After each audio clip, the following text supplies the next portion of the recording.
Hi everyone, welcome to my stream. I will be on site shortly to greet you. Please prepare to take your seats inside my office and make sure to store any member emotes close by for quick access. There will be no spamming during the show, and please do not use vulgar language in the chat. Participating in my streams may require specific instructions. Please follow them accordingly to benefit me and everyone. I'm almost on site, so please step away from the doors as they'll be opening in a few moments to let you in. Thank you.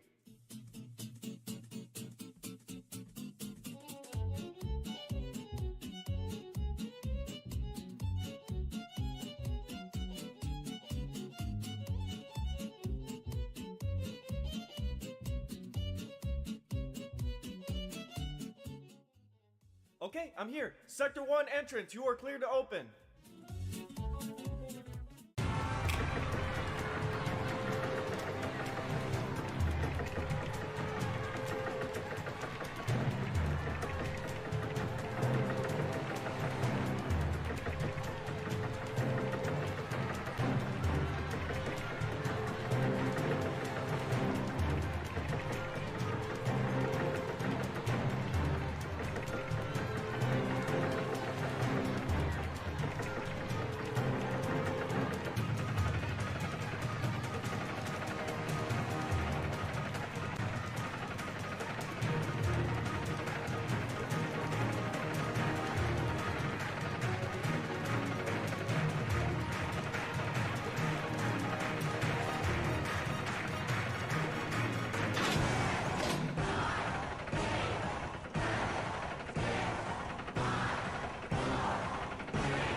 Hi everybody, it's Ernie C3 and welcome to today's stream. In today's stream, we're going to be showing you guys how to make your guys' build mode maps better and better. So, this is kind of going to be going just immediately off my mind here. But I do want to say that we're going to start off with some simple ones first. Then we're going to go into ones that are a little more complex but super helpful still.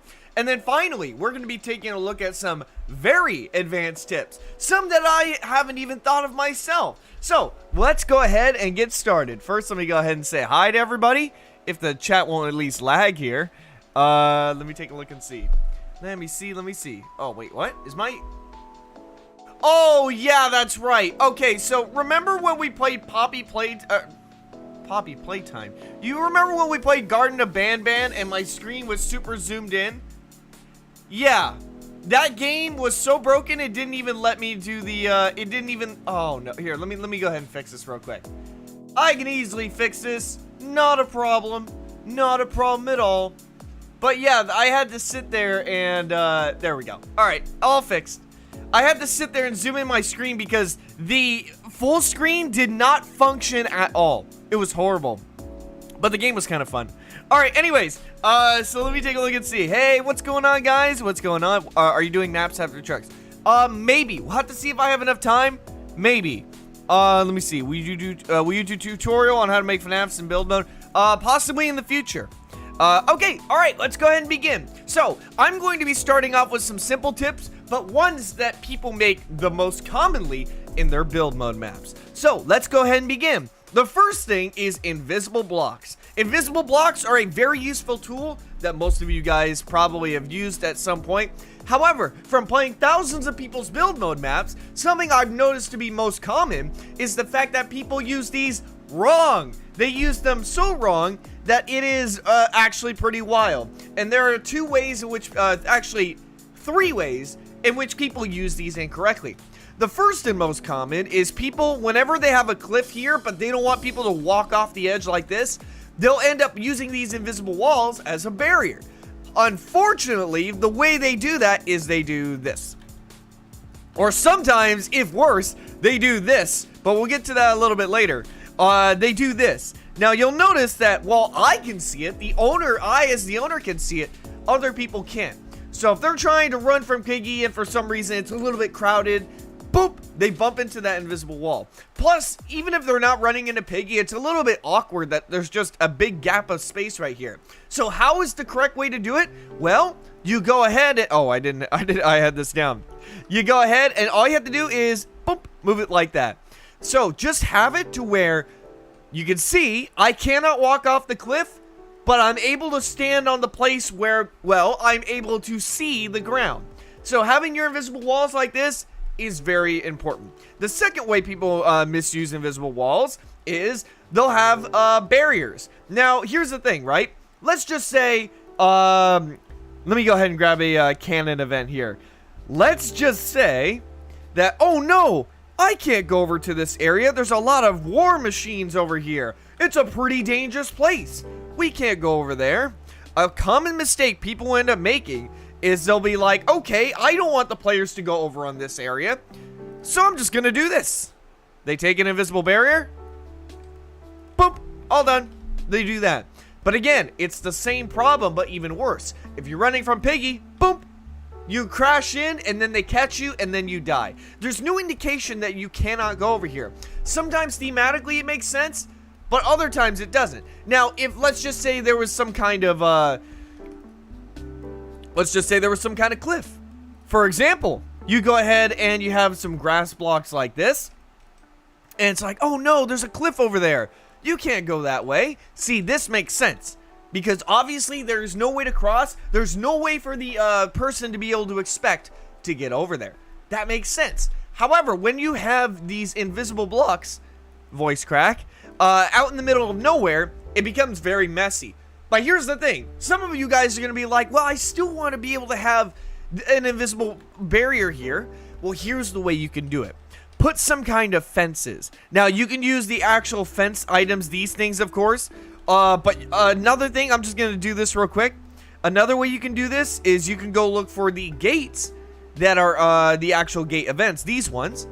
And then you can just keep doing, you can just do this. You put them, you use the move tool to put them inside of the invisible barrier like this. And that way, the enemy still can't go over here. Not at all. And you can make it look like, hey, you can't cross this area because something dangerous is over here. Again, you can sit there and instead, if you don't want it to look a little too crowded here, you can instead just grab a regular gate. I'm going to go ahead and paint this the color blue just to show this off. You can take these gates like this and you move them in here.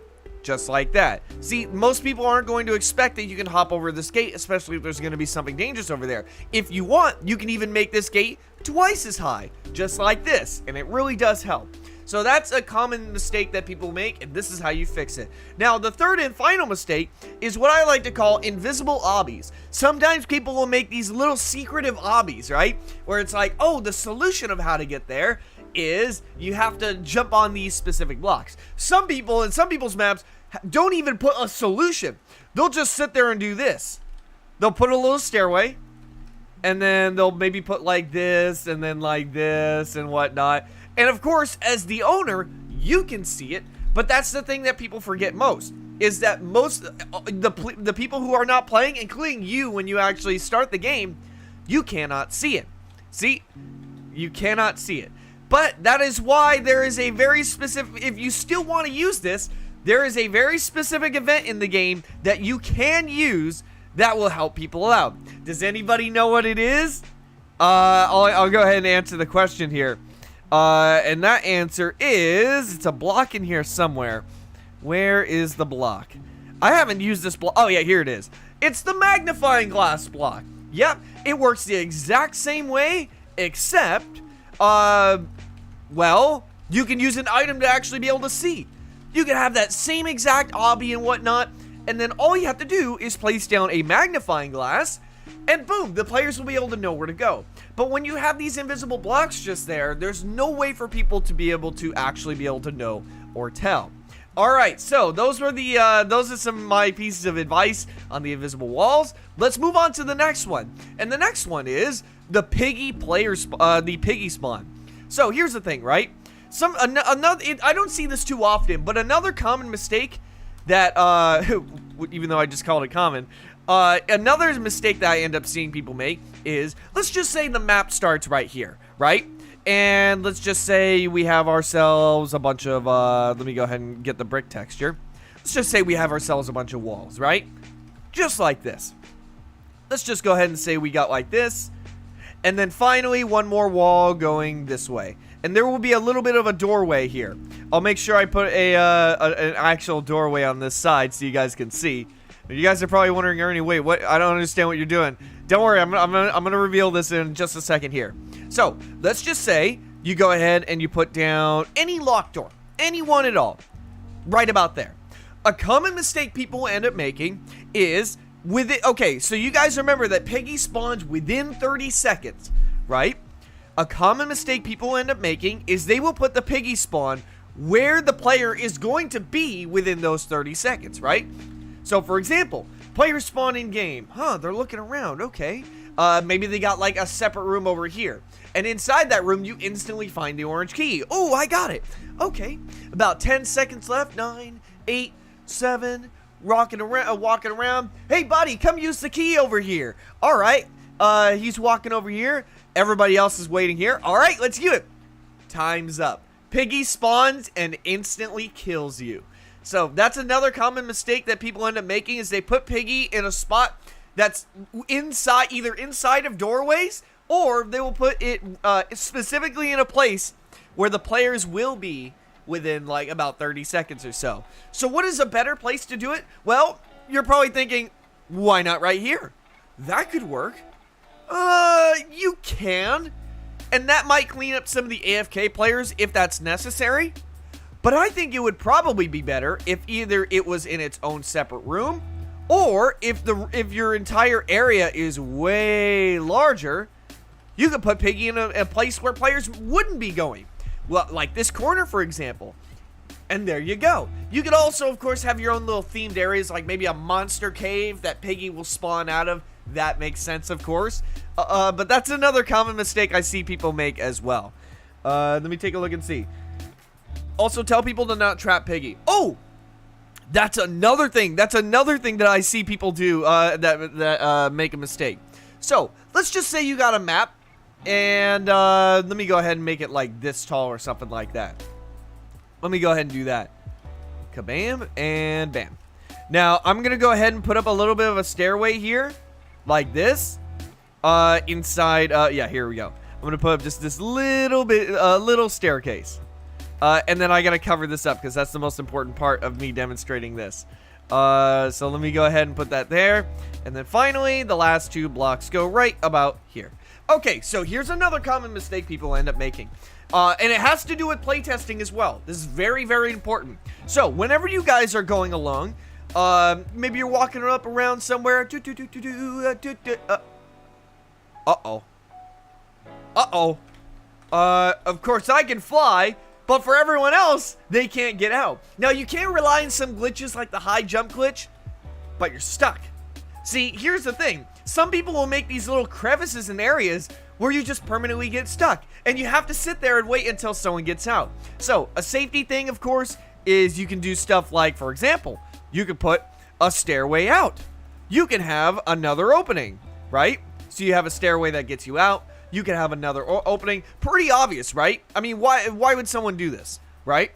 But another thing is that sometimes people will have lower levels to their map. So let's just say, ooh, here's the sewer lid. It's your job to go inside the sewer and, I don't know, fight the Teenage Mutant Ninja Turtles or something like that. So, you go down here, and then, oh man, what? You go all the way down to a lower level version of the map, right? Or maybe even just a giant hole at the bottom. And there are keys and puzzles here and stuff like that. And it turns out... It turns out there's an orange key door here. And where do you find that orange key? All the way up here. I'll put a little orange key on the ground just so I can demonstrate here. Like that. But if everyone jumped down there, because you guys know how it is, right? If a bunch of people are grouped at a door, everyone's going to try and force their way in. Oh no, the orange key is up here. And everybody just went down here. The problem is there's no way to get back up. No way at all. And if you want to just have it where you can't return, you got to make sure that there are no doors associated with items up there. Because if someone misses it, then, yeah, very, very big problem. Hugely big problem. Let me see. Just put a portal to get back. Good job. Yeah, you can definitely do that. Absolutely. Let me take a look and see. Tell people not to make big rooms or small ones. Oh, that's another great one. So here's another common mistake I see people make, and that is using first-person mode on massive maps. You see, first-person mode is great because it gives you a flashlight, it makes it harder to see your surroundings, so it's better for areas where you're in smaller buildings, right? If you're in smaller buildings and corridors and things like that, it makes sense. It's perfect. Great stuff. But a common mistake I see people make is they will use first-person mode in maps that are very wide open. So, like, if you have first-person mode here, great, makes sense. But if you have first-person mode out in a giant forest, it is an absolute nightmare to traverse. So, yes, you'll be able to see where keys are and where doors are and stuff like that, but the players won't. In fact, I'll show you guys a brief demonstration real quick. You set it to night. You set it to first-person mode, put the player spawner like right here. I'll throw the piggy spawner right under here too. And I'll show you guys what it looks like. So you go into here, and then bam. Does this look fun? Does this look fun to traverse? It almost looks like you're just going infinitely. Now, of course, you guys are probably going to have trees and stuff like that. But when it comes to very large maps, having first-person mode, no, do not do that. It's basically a one-way ticket to I'm getting pretty stumped on how to beat this map, and people basically leaving. Okay, so let me go back here. Yes, dude, man, you are absolutely correct, and that's gonna transition over to another common mistake that people end up making, which is not using death blocks correctly. So you see, normally, whenever people will have their little death pits, like let's just say a lava pit. So I'm gonna go ahead and put this over here like this. Give ourselves a little bit of a DIY lava pit, and we'll go ahead and stretch that over there. We'll stretch that here, and finally, we're gonna stretch all the other blocks outwards like this. Finally, we're gonna go ahead and place down our actual lava here, and I know it looks like grass, but we're gonna turn to lava right about now. So there's our lava. Now, a common mistake that people will end up making, which I'm going to be demonstrating right now, first I got to delete this so I can actually show you guys what it looks like in action, is they will put their death blocks way too high. Some people will even go as bad as to do this. Watch. Some people will go even as bad to do this. That's no good. That is no good. Remember, you're dying by touching the lava, not touching by the air above. Although the air above it might be pretty hot as well. But this, no good. No good. And I'll show you why. So, from the builder's perspective, they know, okay, I'm staying away from that. But to other players, what do they see? They see, oh, it's a lava pit. Oh, I'm still in first-person mode. I have to demonstrate this while not in first-person mode. But to them, they'll see, oh, it's okay, it's a lava pit. All I have to do is not fall directly in there, and I am perfectly fine. So we're going to go over to normal mode, and now we can actually see this. There we go. So, just got enough fall in there. No. Really bad. Really bad. See, some people even do this. So I know some of you guys are like, yeah, I would never do that, of course. But I would do this. This is also no good. You see, because the hitbox from your feet here can touch this little area, and it will still count as a death. See, I'm not even falling in, but my foot hitbox is still touching that. And if you don't believe me, well, I'm going to go ahead and show you right now. So, remember, the average player is saying, hey, that's lava. As long as I don't fall in, I'm all good to go. But I didn't, and I still died. So how do you place these correctly? How does that even work? How are we supposed to do stuff like this? And I'm going to be showing you right now. It's very easy, but it has to use a glitch. So, this is probably the easiest glitch ever. You take a slab, you place it down, you take a death block, you place it on top of the slab, that way it makes it go off the cubicle grid. You scale it to the size of your lava puddle, and then you just move it one down. And there it is. See? Only when I fall in will I be touching these death blocks. Not hovering over, not touching the very line of where the drop is, none of that. I will only fall in I will only die when I actually fall in. So you can see, perfectly fine. I can even jump across the edges here, and I'll be perfectly fine.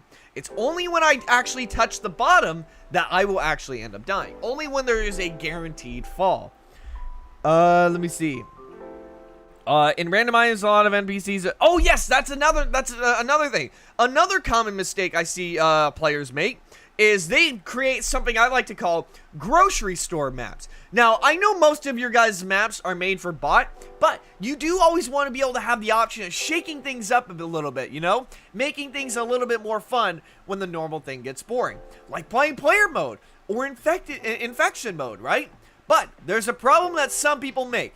I call them grocery store maps. Why do I call them that? Well, because these maps are absolutely full of carrots, bones, grass.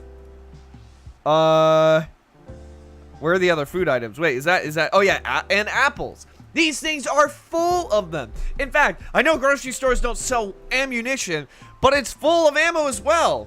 So you can see, let me go ahead and grab the ammo.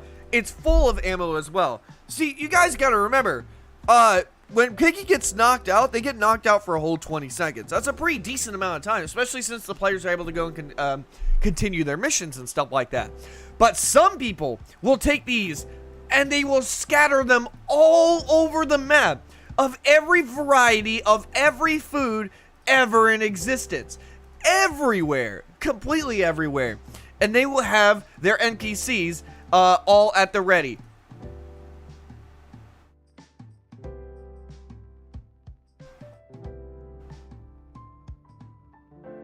Zizzy, are you a skinwalker? What happened to your, or did you just buy headless? What happened with your face for a second? That was really weird. That was really strange. Anyways, they'll have basically an entire army here. So, just the moral of this, just be careful when doing this. Limit the amount of items. Make it to where people have to find these items, either out in the open or maybe in safes or whatnot. And then that's kind of like a one free ticket of being able to save yourself from Piggy. Otherwise, if you have way too many, it either makes the map way too easy and you might as well not even have a bot, or it makes it to where playing infection mode or player mode is practically impossible. Let me see. Make roofs in mazes because people will zoom out. That's another thing that I see people do. This one is not a common mistake, actually. This is a rare mistake. But they will make these mazes like this. Let's just say we got a maze like this. Oh, it's a maze. We got to walk through here. And you can even make it a little bit higher, too. But people will zoom out, and they'll actually be able to see on both sides of the maze where certain solutions are. So you might want to be a little bit careful. But if you want to make your maze a little bit easier, you can go ahead and do that too. It's not necessarily a mistake. It just depends on how you want to be able to make your stuff. Let me see. Oh, yes, that's right. Another common mistake people make. It's not as common because not everyone has owner-only rooms, but people's owner-only rooms are bad. They are not good. And when I say bad, I don't mean like they purposely did a bad job. It's just that they start the match and then the owner gets stabbed by a knife. Or someone invades an area they're not supposed to. So, let's go ahead and show you guys how to make a quick owner-only room. I've showed this on stream a few times, but I'm going to make this very brief. That way you guys won't have to sit through the entire thing. But, this white area, that's the owner-only room, right? You simply place whatever doodads or items that you want in here that only the owner can have, like knives. Now, listen very carefully here. Unless your owner-only room is way far away, you have to remember that when people are waiting for your map to start, they land on the space plate and they land inside of the map. So what people can end up doing is, let's just say this area is accessible, right? Let's just say this area is accessible for now. Like, for example, if we put acid blocks, right? Like this. So normally players will not be able to get over here unless they cross that acid. But look, the game hasn't started yet. See, I'm not dying to the acid, which means the other people who are going to jump in are not going to die to that either. So what they can do is to walk into the owner's only room. And if they spam click their mouse right as the game starts, they will actually pick up that knife. It is not good stuff. So you're probably wondering, crap, well, I have my owner only room right next to the map. How am I supposed to fix this? What am I supposed to do? Easy fix. And it has to do with links. Some of you guys have told me that you guys are not great with links, but I promise you this is the easiest link you will ever see in your life. All you have to do, you take one lever, you take one spawn item block, you click the little link icon, you connect it, and that's how you connect it. That's it. All you have to do is go in here, make it to where it's one knife, and then you go over in here and select knife, and that's it. You're all done. Now the player will not be, any other players are not going to be able to try and cheese that knife. But let's get back to our topic. How do you get people, how do you get only you to go into that owner's only room? First, you need to make a platform that's far away from any of the other, from anywhere where the waiting players can get to. It could literally look like anything. No big deal on how this is supposed to look at all. So you can make it like this. You can make like a little tiny platform like this. I don't know why it's not letting me scale horizontally. This is really weird. I'm just going to go ahead and build a second one here. Next, you're going to go over to NPCs. You're going to grab the chasing hand and place it down. I'll zoom this one out a little bit. That way I can have enough room. And then finally, the last thing you have to do is you simply just take the chasing hand drop point and you put it inside your owner only room. Now, if you stand inside of the hand like this and you start the game, watch what happens. There it is. Only you will be able to do this. And the reason why is because the chasing hand only picks up one player. And at the same time, the chasing hand is so far away that only the owner would be able to fly to there. Remember, all the other players who join your map don't have fly enabled. So only you will be able to get over there. And of course, you can simply put like some kind of ladder if you want to get out of the owner only room and blah, blah, blah. It's always so weird how you can't see links and other like transparent things through windows. Pretty weird stuff. Let me take a look and see. Another mistake, NPC spam soldiers everywhere. It is horrible to navigate through masses of soldiers. See, here's the thing. That is actually a great point too. Some people will spam soldiers all over the place. And yes, it can be pretty funny if you want to make it like super intense. But remember, players only have one life. One life, gone. So you might want to have a solution. For example, if you want to go make a special room that you have to unlock, like let's just say we go in here and we add a door, and behind it you can have things such as multiple weapons. That way you can shoot all the soldiers to get rid of them and clear a path. You know what I mean? So you can definitely have something like that. What about putting planks on acid? Yes, that is a big mistake people end up making. It's almost as common as this. See, in fact, it's a very old mistake that people used to end up making. So let's take a look and see. So if we go over to events and we go over to the plank, a lot of people will be like, hey, I want people to traverse over this plank to be able to get somewhere. Over the acid, of course. The problem is they usually end up dying. Because I'm going to show you what happens right now when you actually do that. So we're going to go over to items. We're going to grab ourselves the wooden plank right here. And that's it. So we're going to go over to bot. And I'll show you guys what I'm talking about right now.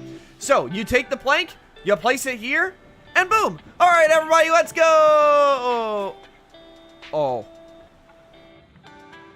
I stayed on the plank, but I still died. See? Now, I'm going to show you guys the proper way to do this. And the proper way to do it is the easiest method of all time. You just take your acid blocks and you move each one down by one block. It literally works the same exact logic as this. The same exact way. Also, another common mistake people make with the plank. This will be the last plank related one. But another common mistake people will end up making is this. I call it the 2-tile gap. So, some people will end up making their, instead of having their planks look like this, they will make it look like this. Now, you're probably wondering, okay, so what? Players can't jump across anyways. So what? You're wrong. They can. It's just not as obvious. So, I'll show you guys right now. Let me go ahead and grab ourselves a dreidel. Now, I like to use dreidels to cheese energy. and get free energy while spawning all the baddies off of the cliff so I won't have to deal with them. So watch this. We take this, like that. We're going to put it here. And you can see I'm not able to jump across. But if I get myself some energy here, you guys will see that it's going to be very different. And in order to be able to do this, you need the, whoa. Did I get energy? Yeah, there we go. Awesome. So you'll see I'm not able to jump over there. But if I use the speed, okay, normally that works, but I must have jumped too early. But yeah, anyways, you guys have probably seen that a million times on stream where I'm like, oh, someone has a 2-tile gap, and then I just activate speed boost and jump over it perfectly fine. Epic fail indeed. But yeah, if you guys ever see that, if you want to cheese it, you guys can do that. But remember, map owners, you need to keep this 3 tiles apart. At least 3 tiles, because that makes it impossible for people to actually jump over. Now, those are some common mistakes that I've seen people make. In terms of advanced mistakes that I also see people make, sometimes when people go to make these exit doors, right? Let me go ahead and get one for planks just to measure. Sometimes people want to have multiple puzzles on one singular door. So, for example, they want it to be a key card lock as well. So they'll put the key card lock right here like this. They want it to be, they want it to have a laser grid. Uh-oh. Did someone say the laser grid? See, here's another problem with the lasers is, let me go ahead and separate these doors. Just as an example, I'm going to get rid of this door for now. But a common mistake I see people make, a rare mistake I see people make is they'll do this. Now, it's nice, but people can't see the lasers. They won't always be able to see it. So when they bump into the door, they die. And I'll show you guys right now. It's pretty funny though. But you know what? You can have it as an anti-glitching method, but there's a better way with links. There's just a way better way with links anyways. So you can see here that dead. So you bump into the door and you unexpectedly die. So you have to be very careful. Extremely careful with what you do. Another mistake is doors far away from... Oh, wait, that reminds me of something. This is a very rare mistake that people make, and I want to make sure you guys do not make this mistake as well. Alright, so, here's the thing. What do normal doors have that key lock doors do not have? Can anyone tell me? What's the difference between these two doors? Aside from one being always open and one being locked, what's the difference? What's the difference? Can anybody... Yes, you got it right, dude, man, you got it right. The difference is, you can open the store back and forth and back and forth. But for this door, once you open it, it permanently stays open. This wooden wall just disappears. So people had the idea of, hey, wait a minute, if we combine both doors like this, then we can have best of both worlds. That's amazing, right? Well, there is a bit of a problem with that. And I'm going to be explaining that to you guys right now. That problem has to do with glitching. So we'll use this door as an example, right? Oh, look at that. Now, when people solve the door, they can open the door as they please instead of it just being hung wide open, you know? But here's the problem. Glitching. Cheesing, per se. You go over to the door like this, right? Go over to the door like this. And as long as you're not in first-person mode, you close the door on yourself and you kind of walk a little bit forward. You basically just keep doing this over and over again. But eventually it will just thrust you completely through the door. Now you can have this work either on the first try. There we go. So you can see, you can basically just cheese right through doors. So you're probably wondering, oh man, I wanted to be able to do that. I wanted to be able to have it where people can open and close the doors. But I guess I can't do that now. No, wrong. You can. Just face the doors the other way. As you can see, I cannot get through here because the doors are facing the opposite direction. But when I still solve this, it'll still be an open and closable door. And that's how you solve that. That's the easy way of solving it. Because this orange door is shifted over just a little bit to where you'll be able to do that. Plus, it's just facing the wrong way. Let me see. Let me see. Another mistake, every time you put like a link event or a random event, play test your map to see if it works or no. Yeah. Another common mistake, play test your guys' stuff because, yeah, that's pretty common stuff. Pretty common stuff. A mistake is when they link the lever to the NOT gate and the block the NOT gate is linked to. It's an annoying mistake. I'm having a little bit of trouble understanding what you're talking about. Use invisible blocks on the path and not on the actual ledge of edge of the drop. Yeah, I talked about that one already. I talked about that one already. Thank you for that too. Let me see. Another mistake is doors far away from vents. It makes it unfair for Piggy, and the players can camp in the vents and taunt the Piggy. Okay, so here's the thing. I've seen a lot of people's maps where they have like these little pieces of paper, notes stuck on the wall that say, do not vent, do not camp. No, no, no, you will be kicked. But, let's be honest. How are you going to be able to keep track of all those players and then sit there and have to restart the game over and over? Wouldn't you just wish it was automated?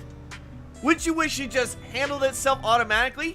I think it would be great too. And there's a solution for that. It is super, super easy.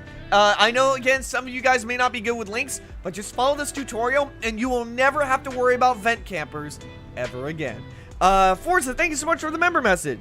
Ayo, can't stay for long because I'm in school, but have fun. Thank you so much. Oh, we definitely will be getting rid of these vent campers, that is. So let's go ahead and make ourselves a simple vent.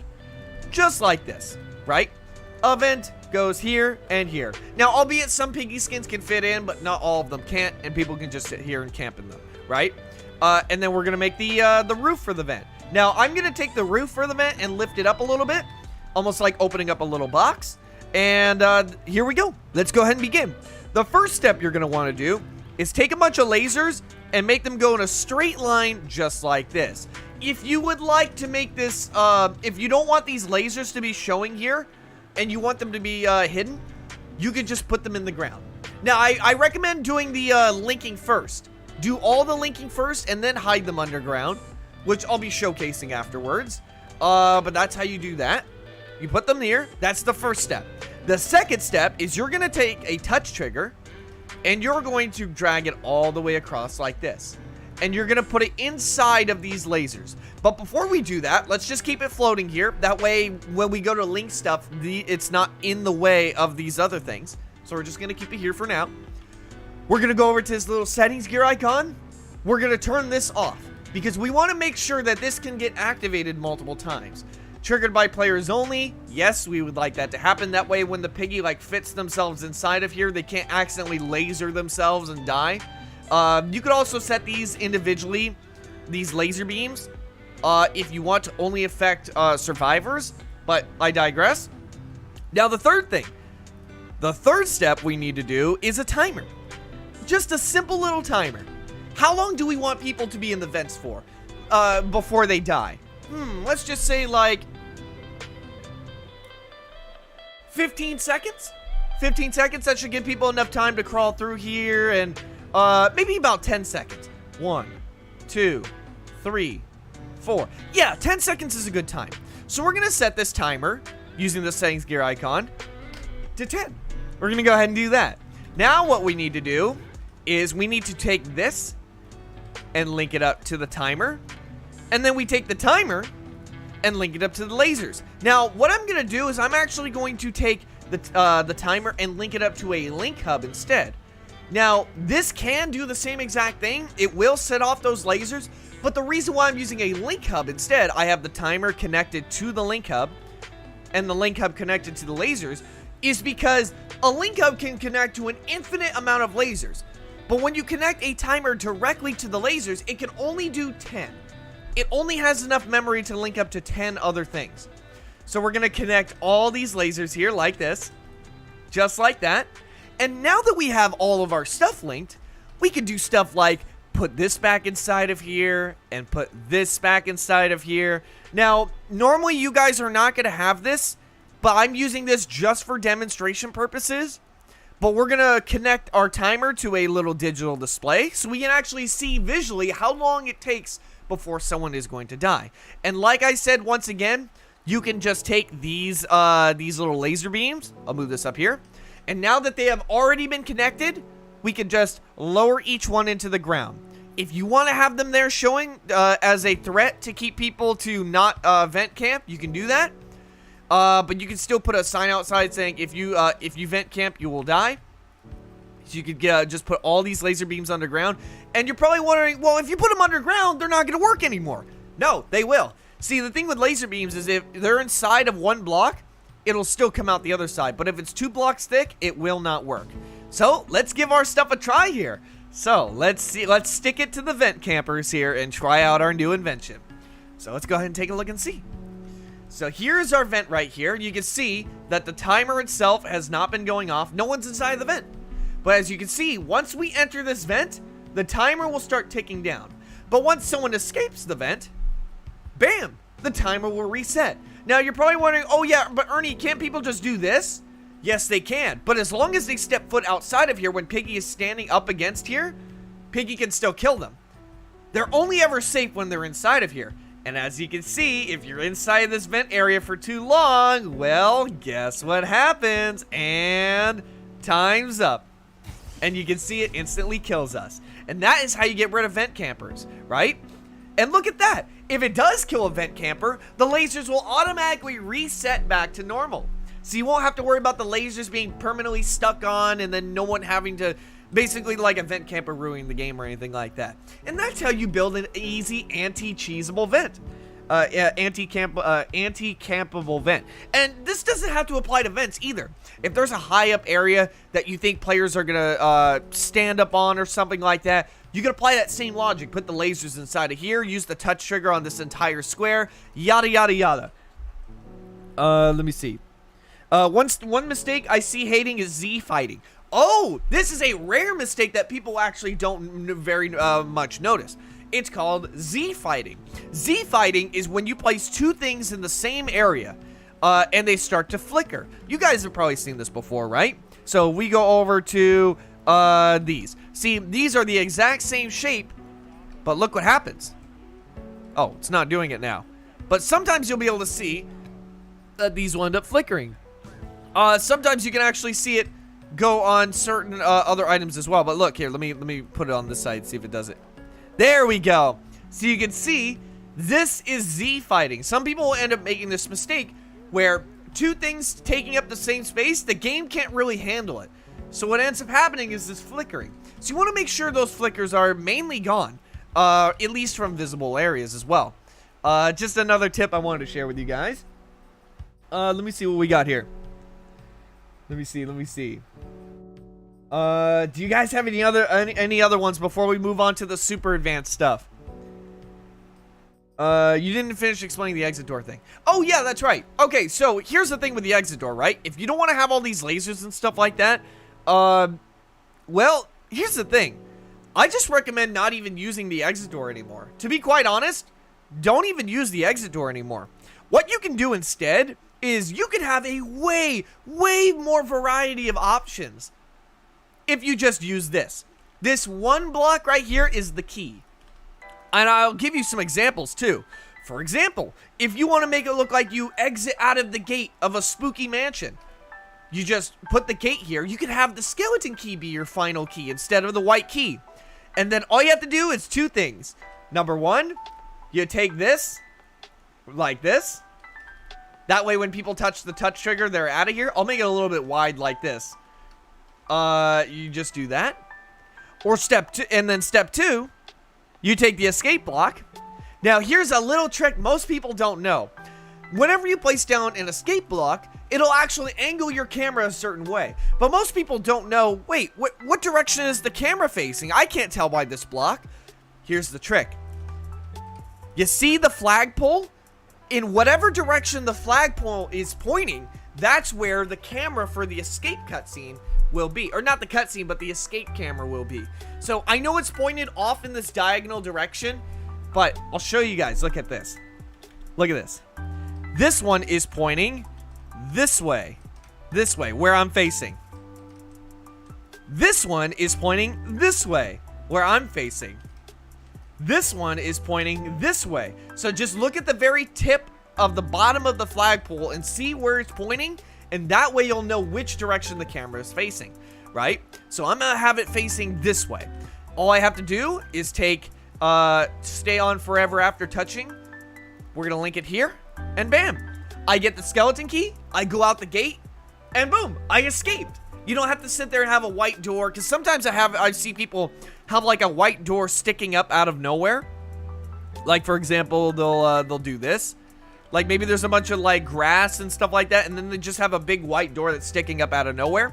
Now, there are two ways you can actually do this too. Not only does this let you escape in way more customizable ways, but it also lets you customize how you want players to escape. So, for example, this first setting I have right here, players will leave, and each individual person who escapes that gate will be escaped. And the goal is for everybody to escape. But I have a better method. A lot of times I've seen it where people end up getting lost. They may not even know the escape door is open. The people have completed the task, but some people get left out in the open, and then guess what? They're just like, and they'll sit there and wander around the map for ages. Now, the owner can, of course, reset the game, but like we said, we have links here. We want to make it where everything automatically works. Hands-free. Less work for us, right? So what we're going to do is we're going to go over to this gear icon, stay on forever after touching. We're going to click yes. And then we're going to go over to our escape block that this is linked up to. And we're going to select escape triggers for everybody. That way, when one person has solved and finally completed the puzzle, they touch this and everyone escapes all at once. Complete. Let me see.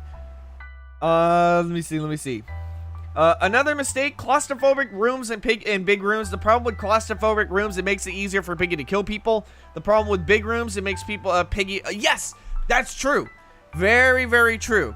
So, more commonly than not, I see these massive maps. These massive maps. And sometimes they're set to player.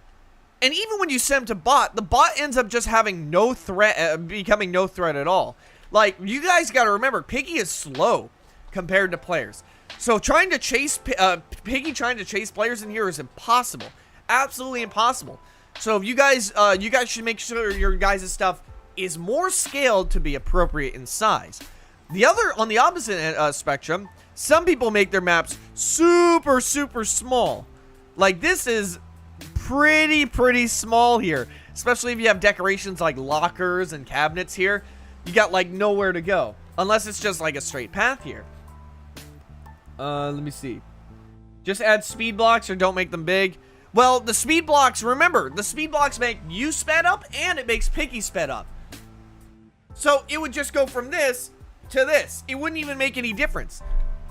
It wouldn't make any difference. Using knives for events in Piggy Build Mode leads to people killing each other. Yeah, that's true. I recommend not using knives as like secret puzzle things, because otherwise it really messes stuff up. Really messes stuff up. Let me see. Oh yeah, by the way, bots. Bots can sometimes malfunction by stairs, especially when you have stairways that do something like this. We have stairs going off the side here, like this. Piggy will end up just hitting the side of the stairs and will just constantly be jumping up and down like this. And especially for some areas, for example, like this. So let's just say you're up on this area, right? Let me go ahead and cover up this hole just to demonstrate here real quick. But like if Piggy is up here, let me make this a little bit further. But if Piggy's up here, they'll sit there and end up trying to jump because they don't understand that they need to walk around to get to the stairs. So they'll end up just jumping up and down like that. So make sure everything is set up properly in terms of like maybe having some stair banisters here. That way Piggy has to go around.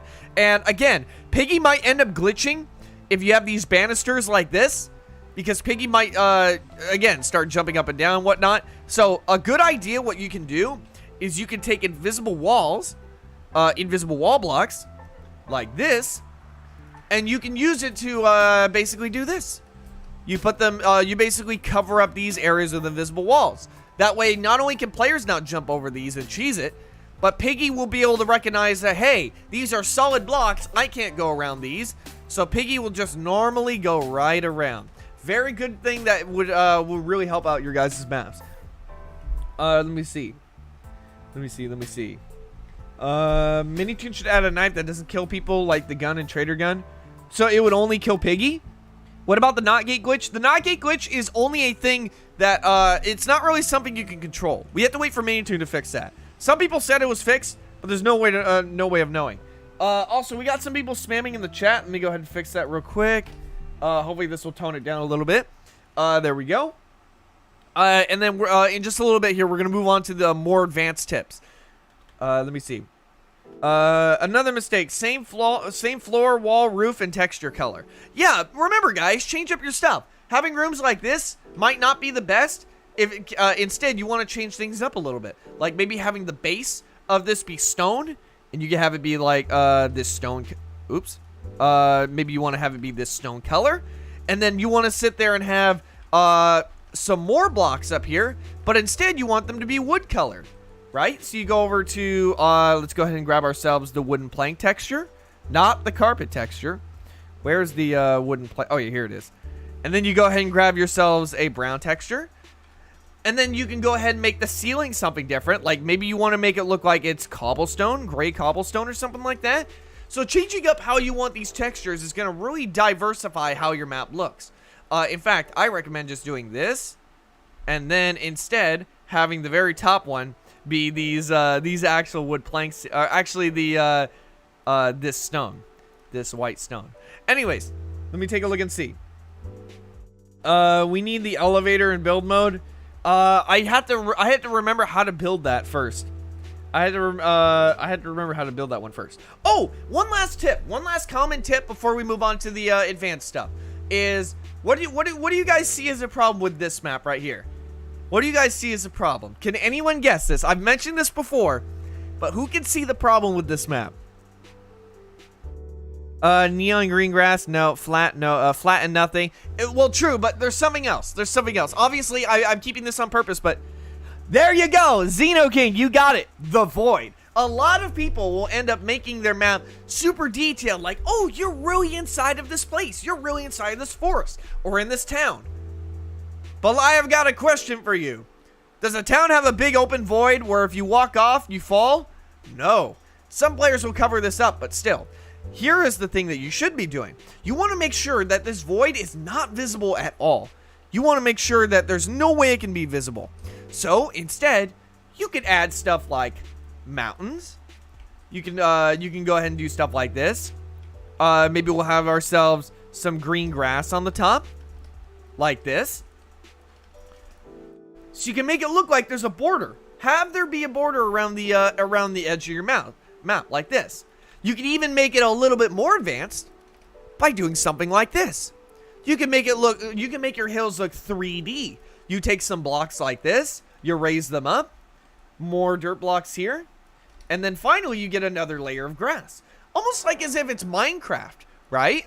So you take some more layers of grass like this, like that, and if you want, you can add one more layer like this, going out a little bit more. So you can make it look like more realistic hills. Now, I know some of you guys aren't really the best, neither am I, at terraforming, making realistic looking mountains and stuff like that. But you could stretch these out just like this. And look at this. Look how much more beautiful this looks for the edge of your map compared to something like this. So that's why it's very important that you guys make sure you don't have the void sticking out, right? It almost looks like the border of like a Pokemon town or something like that. You don't have to sit there and add like houses and stuff right here like this, because most players might not be able to see it. You don't even have to add stuff as wide as this, because as you can see from this low down, you can't see the base plate that's stretching out no matter what. So that'll save you a little bit of data. Yeah, it'll save you a little bit of data. Let me take a look and see. But there are some advanced ways of making these hills, and these are from the ways I've seen them done is from Hyena. Hyena has done these crazy looking hills, or he's used these slope blocks. I don't really know how he does it, but he uses these slope blocks here to make hills in much more diverse directions here. So instead of them being square and flat, he can make them look like this. And then of course I'm gonna raise these up a little bit too. Let me go ahead and turn that around. But yeah, he can make these hills look something like this, and it looks crazy. Maybe you can make them a little bit wider like that. But yeah, you can see that you got more advanced turns on your things now. You can make this for the side of cliffs. You can do all those things like that. All those things like that. Let me see. He resizes the slopes. Yeah, instead of using these, I just recommend you use the wedges. because the wedges do the same thing, but you can make them as wide as you want and as tall as you want. With the slopes, you have to sit there and like, they don't scale, and yeah, they're a bit of a problem. But yeah, you can do this instead. Because look at this. Maybe I want it to be super stretched out here and then go up a little more. And then go up even sharply. Look at the angling you can do here. It's just really great stuff. And again, like I said, you can, instead of making this dirt, you can make it stone. You can make it the side of a rock wall. You can make it cobblestone. Like maybe a wall or something like that of a castle.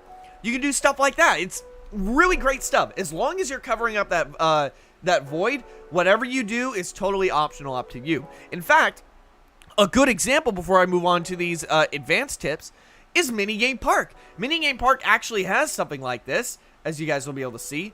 Ignore this. Oh, whoa. Okay, there we go. Ignore this area. That's just where all the mechanics and stuff work. But this is where the players would end up spawning. As you can see, from the player's point of view, let me go ahead and just start the game so you guys can see.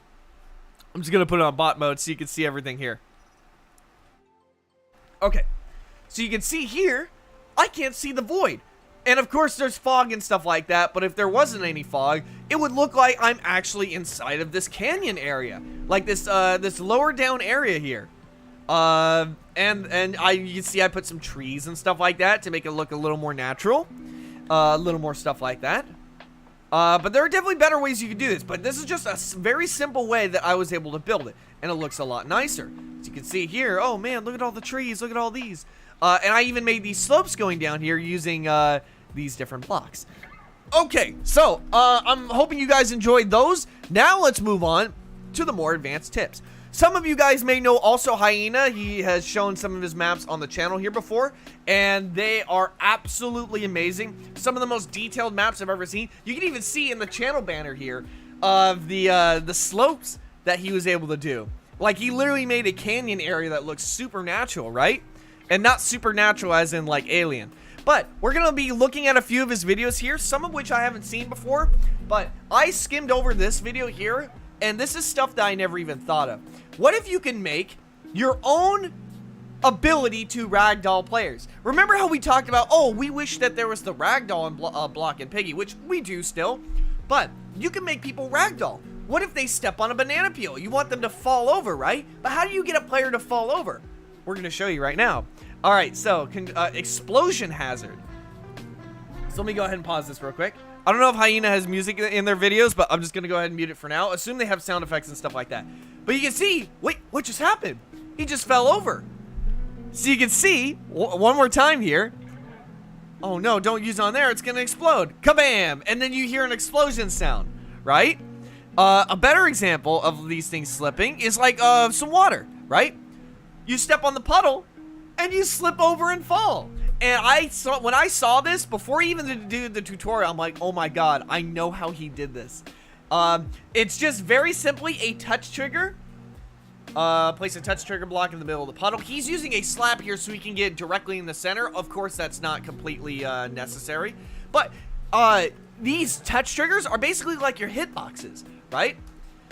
So you take your invisible block, and you're basically, the way that he's making these players fall is he's basically making an invisible block cover you completely. It's basically an invisible block appearing right around you and smashing you into the ground.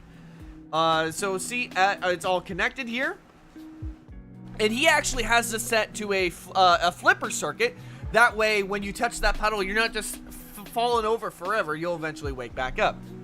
Oh yeah, this is where Zizzy, woman hazard. This is basically where Zizzy slaps you. Good lord, you really need to lay off the grass, you know? And then you just hear a sound effect. How dare you? So you can see, similar concept. It makes you actually fall over. It'll actually start a dialogue. So see, you don't even need to do things exactly like the puddle. You can customize it using this concept. It's important knowing the concept of how it works. And then you can use the links to fill in the gaps, right? So instead of the touch trigger immediately making Zizzy slap you, he actually makes it where the touch trigger starts a dialogue block, and then after a certain amount of time on the timer block, it'll spawn those invisible walls and make you fall over. So you can see he's putting the invisible blocks there, and yada yada yada. All right, so I'm not gonna, by the way, I'm not gonna watch all of these because I want you guys to really go check out Hyena's, the rest of Hyena's playlist, which I'll give you guys the link to after this. But we're gonna go over to, let's see some more link stuff. Let me see, advanced events. See, remember guys, we're basically no longer limited to having to use certain events in Piggy. We now, thanks to linked events, we can make our own. We can make our own fully customizable one. A key card save. Again, the way that they were able to build this is absolutely insane. With all these little details and whatnot, being able to use the move tool and everything like that. So you take the key card and kabam. Even the light went away. How on earth did they, oh, I know how they did it. I know how they did it. I was like, wait, what? See, here's a golden rule you guys should remember. If you guys can't tell how it was made, then you know you're doing something right. So they're using a monitor here. The reason why they're placing that monitor is because the monitor shifts off the cubicle grid. So you'll be able to put it in very specific areas here. So you can see they're using more of these monitors to put these glass blocks inside. And then they're just going to simply delete the monitors right afterwards. And the same thing as the monitor, they're using the basketball cages. It's going to shift your stuff off the cubicle grid. He's even using a monitor on top of a basketball cart in order to be able to shift it to a very precise location here. He's using 2 vending machines here, and he's putting them underground. That way he has that glass effect, and it has the little buttons and dials on the side too. Place a black powered block onto a basketball offset. So you can see here, this is how that's working. And this is kind of a little bit of a magic trick here. You'll notice that when he used the green key card, what he was able to do was the green, it had the green light, and then it went boom, it went to black. But how do you do something like that? We know about Z fighting, where if you put 2 blocks of the same color, they're gonna start flickering.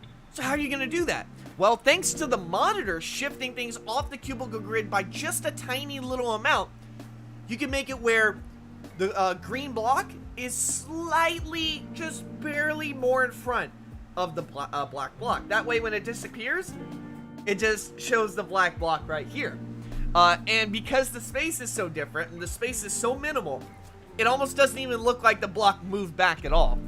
So you can see that's what he's doing right there. For the events, place an item using block, needing the color key card as you placed it. So yeah, this is why I'm so glad we have the new item trigger. Is thanks to this, you can make anything be an item now. I could be, for example, I could have a bookshelf, right? I can place down bookshelf and put an item touch trigger inside the bookshelf saying, hey, you need to give me an orange key, let's just say, to open up this cabinet. And then that this item touch trigger will be able to set off whatever chain events you want. So you can see he's putting them all inside of here. And that's that. Oh, look at this, the gun save. That looks super cool, by the way. So you put that there and it spawns 3 guns. See, so the concept, so see, here's the thing, right? I would not know how to build something like this at all, but I wouldn't know how to do these links. But the fact that he even looks this cool in the first place is amazing. So you can see, it really makes this, what's the word? What's the exact word for it? It really engages people in your maps when you make things look like this. So, of course, you're seeing he's making, he's taking all these blocks and putting them off the cubicle grid. And then he's placing more stuff. So basically, he's building more of these types of things. More of this type of stuff. And you can see, look at that bench. Who would have thought that you can use the bench like that to make yourself like a little blue screen almost? And thanks to the basketball cages, you can absolutely do something like that. Okay, and the rest of this video is here. It's called 3 advanced events to use in your build mode, of course. Let me go ahead and take a peek at one more here. Let me take a peek at one more. I want to stay up near the higher end of here because I want to be able to check out links and stuff like that. How about we do, let's do this one. 3 events for temple builds. So let's go into here. Fragile boxes. Shovel alternative.